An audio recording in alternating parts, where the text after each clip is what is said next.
Hi everybody, it's Stace and welcome to week 3 of Sunday school. Now you're not going to believe where we are today. It's truly amazing.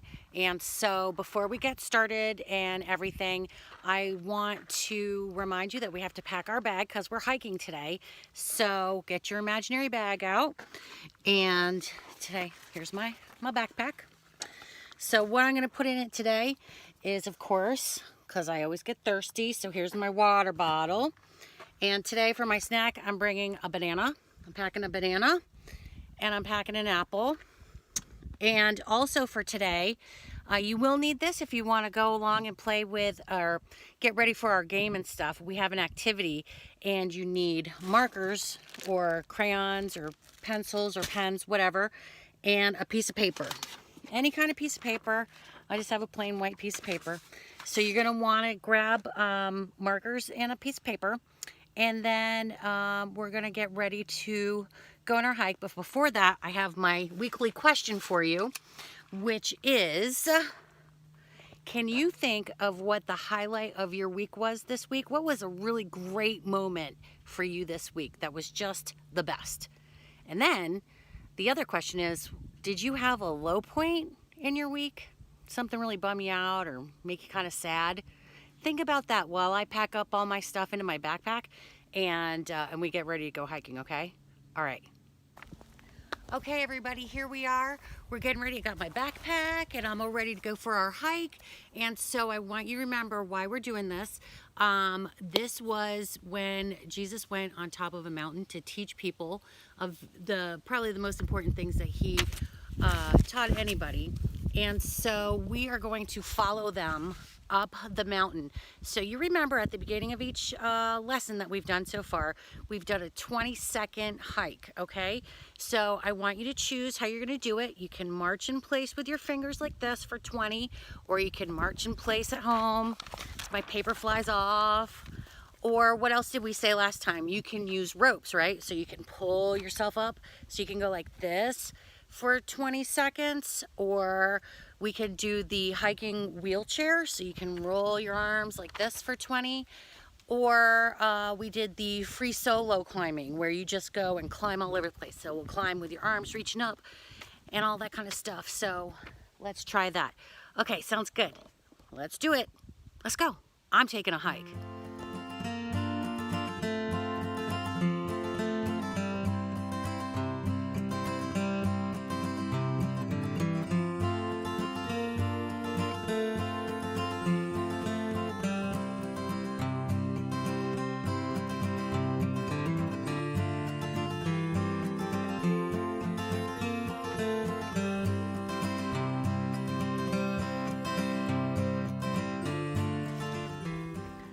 We made it. And this wasn't our worst or most complicated hike, but still spectacular. If you're all settled in and sat down, let's take our binoculars and let's take a look at this view. Oh my gosh. Every week I think I found the most spectacular vista or view, and the next week it's always better. It's unbelievable. This place, I've never been here before. It is amazing. I want to shout out to my mom for suggesting this place. It is gorgeous. Okay, so we're here. Got my backpack, got all my fun stuff that we need. Okay, do you have your paper and your markers and stuff? Okay, cool. All right, so today we're talking about Jesus's lesson. Remember last week we talked about all 9 and it was really overwhelming. So we're going to break it down and talk about each one. Today we're starting with when Jesus said, "Blessed are the poor in spirit, for theirs is the kingdom of heaven." When you hear the word poor, what do you think of? What does it mean to you? Or how do you define it? What does it mean?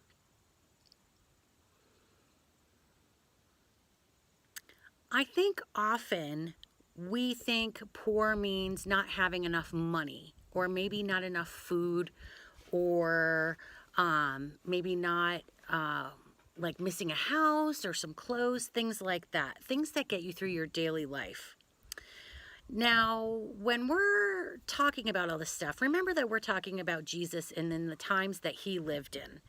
And we talked about, and I believe in the first lesson, that all the wealthy people, all the rich people that had the land and the money and the power, they were in charge of everything. And they ran all the cities and stuff. And people who weren't rich and wealthy had to pay taxes. And that was when they worked, they had to pay to help have their city run.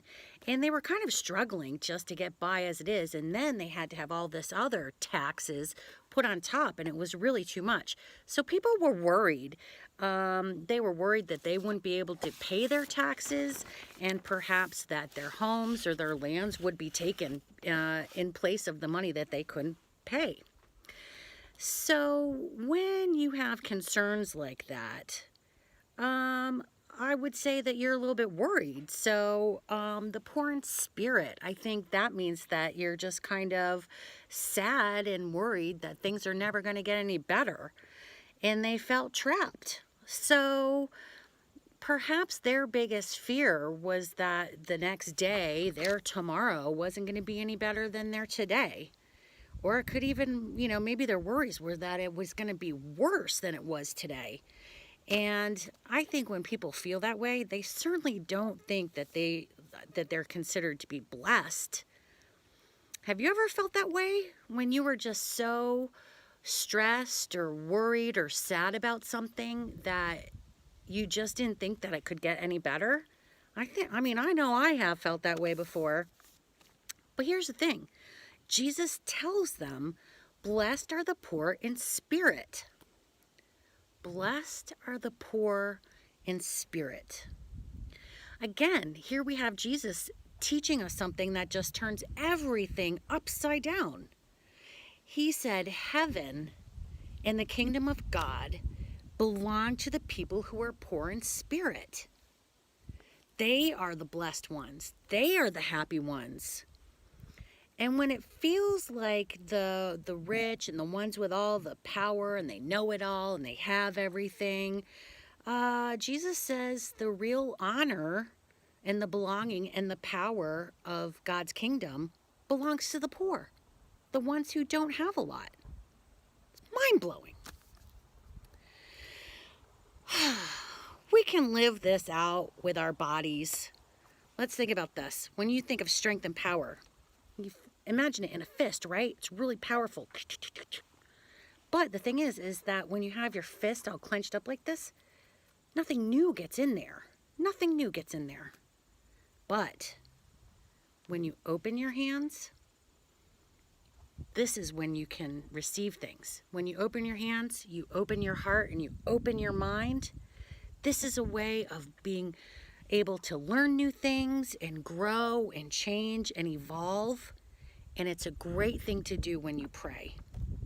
And when we feel helpless or worried or sad, God's promise to us is to fill us with everything that we need, and that things will be better and we can do better than what we can imagine ourselves. He has us covered. So, what a great thing. Funny, isn't it, to think about that? The poor in spirit. Amazing. Okay, so now that we're, we talked about how having your hands open is good to receive gifts. This is my gift to you for right now. I would like you to open up your hands and receive a blessing from me. You are blessed whether you feel happy, sad, angry, or afraid. You are blessed. And take that and put it right into your heart. Okay, so while we're talking about some other things, you have your coloring page for today, and it has your discussion questions that I would love for you to discuss with your grown-ups at home. So have you ever had a time when you wondered if things were going to get better? So like we were talking, I mentioned before, have you ever had a time when you were just so down or stressed and weren't sure that it was going to get better? When was that? And talk to your grown-up about it. Or do you know of anyone who's feeling that way right now and could use a little pick-me-up? I know I have a friend who's feeling a little bit low right now. So, send jokes and cards, and I try to do nice things to make people remember that I'm thinking about them and that I love them. And how do you think being open and having your hands open and receiving gifts like that is a gift from God? Or how does it help you get closer to Jesus and the teachings? So that's some nice things that you can talk about with your grown-up and while you color. So you have that. And again, if you do your colorings or you have conversations, I would love to see what you do. So you can have your grown-up text it to me, scan it, email it, post it on our Facebook page. I would love to see what you guys are up to. Or even if you just have a little comment about a lesson. So that would be fine. And I look forward to it. I hope you're enjoying all of this. Now, I have a game to play this week. So this is where you're going to need your piece of paper and your markers. And what we're going to do is you're going to fold up your paper in half. And you're going to make little squares. So you're going to fold it like this. Oh my gosh, I can't fold with one hand. And you're going to fold it like that. So you have 4 pieces. And on each piece, you're going to draw a feeling. So you're going to draw a sad face. You're going to draw an afraid face. You're going to draw an angry face. And you're going to draw a happy face. Okay? And what we're going to do is I'm going to give you some scenarios, and you are going to hold up your card to the one that you think is like how you would feel if you were in this situation.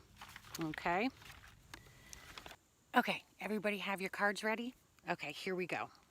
I'm going to give you a scenario, and then you're going to lift up the card that you think how you would react if this happened. Taylor is having a birthday party, and most of the class can attend. What do you think? What do you think? I think that's pretty cool that most everybody can attend. I'd say that's a happy, right? I'd be happy about that. All right, the next one. Frankie almost scored a goal, but the goalie blocked it. Well, I think I'd be a little bummed out if I worked really hard to get a goal, a soccer goal, and it got blocked. I think I'd be a little bit bummed. Wouldn't be crying sad, but I'd be bummed out. Okay, how about the next one? Jaden's friend stole their favorite water bottle from their backpack. Jaden's friend stole the favorite water bottle from the backpack. Right? Stealing's not any good. And the person who gets stolen from, that's a major bummer. I'd be really upset about that. Stealing's no good. Okay, let's see. There's an unexpected knock at the door. Unexpected knock at the door, even for me. Oh, if I don't know someone's coming over, who's knocking at my door? Oh my gosh. Okay, that would freak me out. Although I have a doorbell, and it makes this big lump. You don't need to know about my doorbell. Okay, next one. Davey was watching a movie and it had a super scary monster in it. For me, I'd be freaking out. I do not like scary things. I don't like monsters. I don't like thinking about it or talking about it. I'd be scared.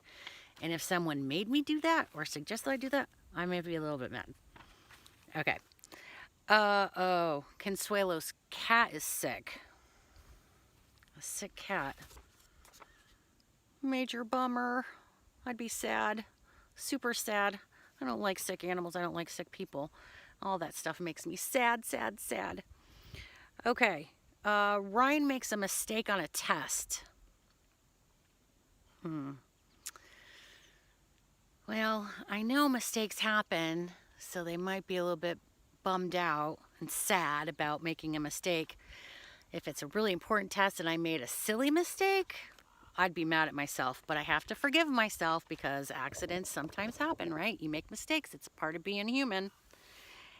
And, grown-ups, your parents or your grown-ups or your guardians, they did not know where you were playing. That, for me as a grown up, if I didn't know where my children were playing, well, first I'd be really scared because I wouldn't know where they were. And then when I found them, I'd be probably a little bit mad because I'd be like, "Where have you been?"